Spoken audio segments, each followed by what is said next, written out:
So today, I must give credit where credit is due. I am grateful that so many came together to vote with their consciousness. I talked about that last week, voting with your consciousness. So people did, and now they don't have to continue living steeped in their conscience, because the conscience is usually the result of something that you did incorrectly, usually. Though all the votes have not been counted as of this morning, and that's okay. A large amount of our citizens and our fellow citizens chose integrity over party, fairness over politics, cooperation over chaos, wisdom over policy, and character over personality.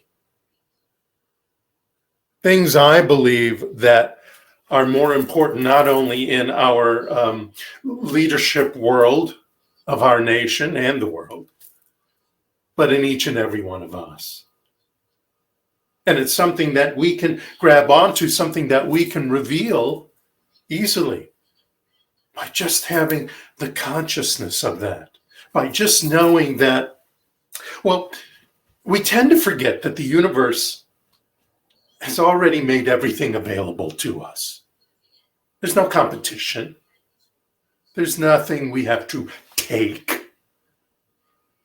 And it doesn't always feel that way, but it's because it's our job to awaken to this knowledge, to reveal this knowledge in our thoughts, feelings, the inspirations that we allowed, whether we are using our ego as a openness to have spirit speak through us, inspiring us, using our imagination to move forward. And each of us, by believing in it, in God, in spirit, in the universe, and in this law of compensation, and ourselves as it, we can learn and create a better us, a better nation, a better world. I have a quote this morning from Robert A. Russell from a book called Putting the Prosperity Idea to Work.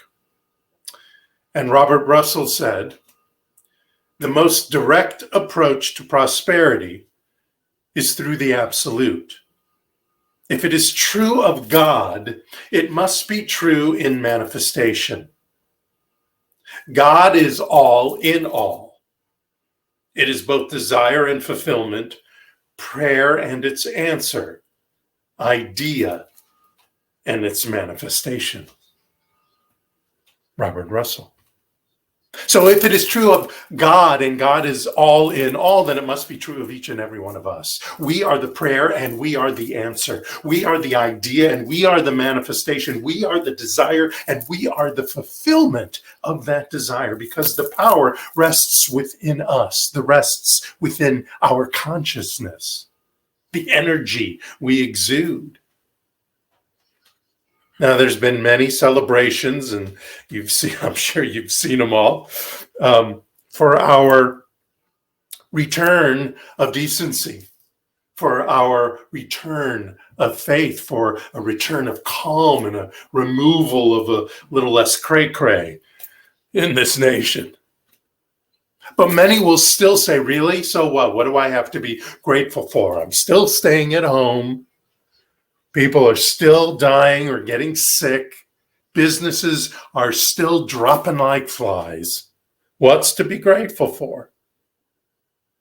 What is to be grateful for is remembering that it is our birthright, it is our power, it is our ability to awaken or reawaken, if that's what needs to be done, to the truth, and to transcend these limiting beliefs that are surrounding us.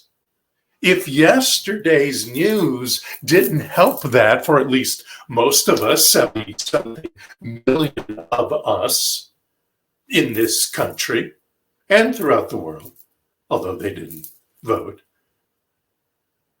then we can remember through that we are the power. We are the powerful ones who can transcend these limiting beliefs of any of our present conditions, whatever that is in your house and whatever ones we share. Are you struggling in the I can't? Are you allowing the edges of your limitation to show? Maybe you're playing small. Maybe you're limiting the universe.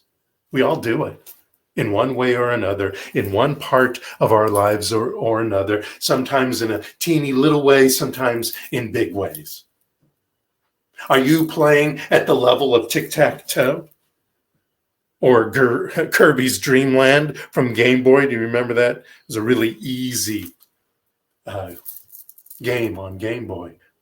Maybe you're just stuck on level 1 or maybe level 2 of your game of life, of your manifestations. Maybe you're just at the idea of parking spots to manifest, or misplaced keys to have show up again because you've decided through the energy and the power that is your birthright to have, your decision, your declaration, your revelation, that these keys show up. Or are you playing full out? Not just in the process of getting things, but in the end result of being things and ideas, by shining your truth and light as a customer of the inexhaustible source of the universe. Inexhaustible, infinite possibilities that are there in the universe waiting for each and every one of us. There's nothing wrong with the small play. It's a place to start. Just like hope, there's nothing wrong with being in hope, but it's a place where you start. And if you use the successes as the basis of strengthening your faith, my faith, and our gratitude muscles, perfecting our best words, the words that affect our heart and our feelings and the energy we exude, fleshing out our praying skills, our affirmation skills, our imagining and visualization skills by mastering the smaller stuff first, that's okay. If hope is where you need to begin to step into declaration and revealing, start there. And I know everyone has done it. I know you've done it. I know you've demonstrated something in your life that you've decided, that you've made the choice to bring into your life. You've proved it to yourself. You've proved this law. You've proved your power and ability. So go ahead, take the credit for it. And use that credit to place yourself on the faith freeway, or the energy expressway, that energy of the great power that is within you.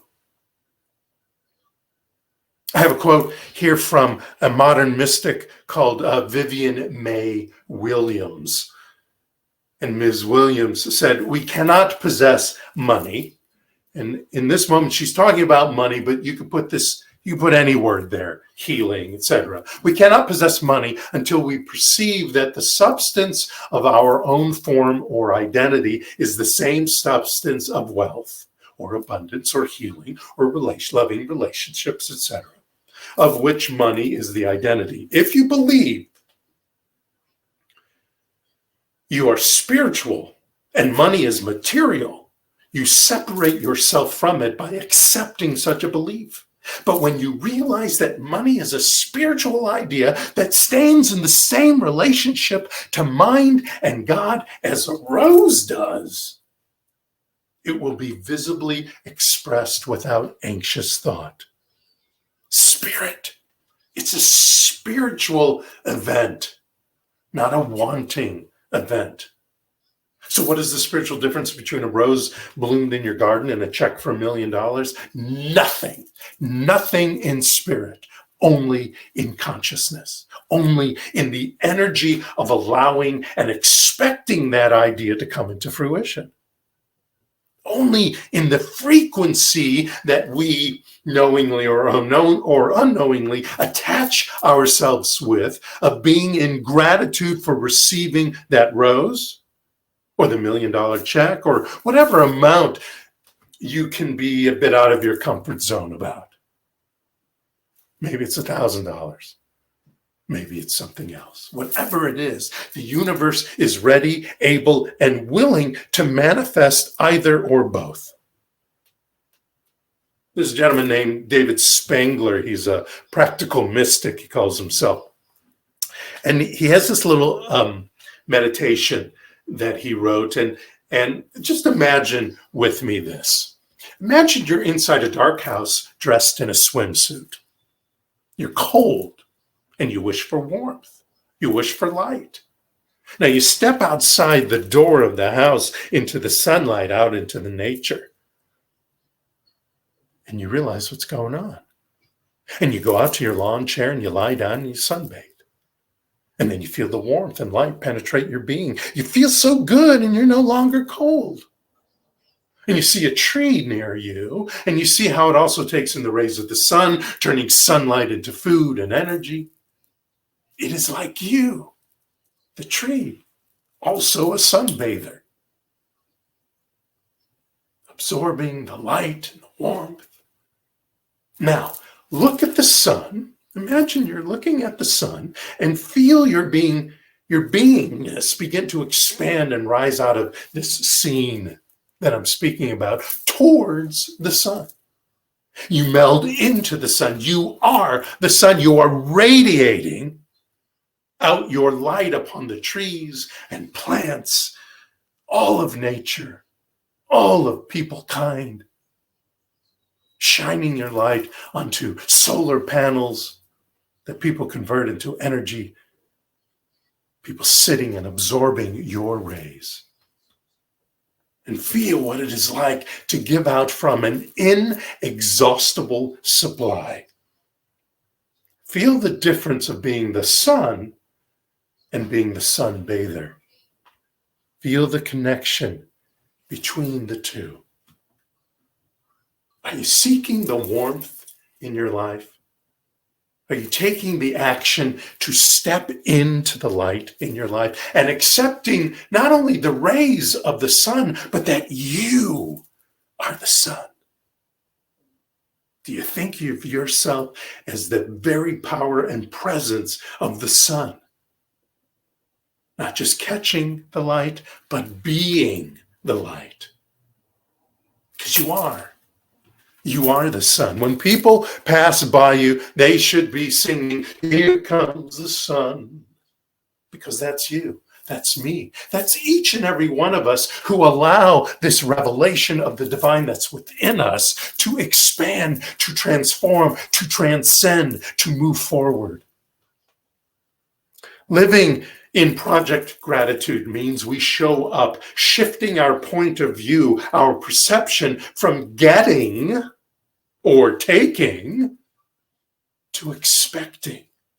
Not because it's some entitlement. You are entitled to it, yes, because you are of the divine, but entitlement tends to make us think of something or someone that takes or is being taken. I don't mean that kind of entitlement, taking away from others or using others, but by the expectation of an infinite availability that you just have to be aware of and allow and take your part in it, in mind, in spirit, in heart, in allowing inspiration, in moving your feet, and doing what you can here in the 3D reality. Look, and I'm not here to train you to manifest. I am here to lead you, to inspire you in recognizing and acknowledging your ability to manifest, your God-given right and power to energize the consciousness and havingness that is within you, of the rose and the check, of health and loving relationships, of the great career in your life or new career in your life, and a peaceful world. In Eye of the Storm, Reverend Dr. Gary Simmons of Unity Spiritual Center in Spokane wrote about this experience he had with Jyotish Hindu astrologers, and one of the Hindu ascetics looked at him and said, "Listen, the future can only be regarded as probabilities floating upon a sea of infinite possibilities. What makes us so predictable is that attention and awareness continuously reframe the present moment in the context of past influences. If consciousness is in bondage to the past, or if attention is mesmerized according to ingrained patterns of awareness, the future is simply an extended line from here to tomorrow, and that's what makes the future predictable. In Project Gratitude, we refrain from, but we reframe our past and present. We realign it and release any bondage, and it may happen in 7 seconds or 70 minutes or 7 years sometimes. Because prayer is like a seed, it's like an oak tree within that acorn. It's the manifestation of an idea that is already contained in the universe around it and is ready to crack open as soon as we are there to let it go. Our example in the world is to rid ourselves from any lack of awareness, to live the words of infinite availability and possibilities, to do our work in the absolute, because it's available for us. And to shift our viewing point from the future to the now. Because when we are in the now, and when we see this idea in the now, we are in gratitude. Why? Because we are grateful for having it, because it is here now, not that it's coming. You are the conduit. You are the sun. You are the connection. So soak in the energy of the universe and creation. It's your thoughts and feelings backing them, and your beliefs. It's your connection to the energy that is spirit or God or the universe or whatever you want to call it.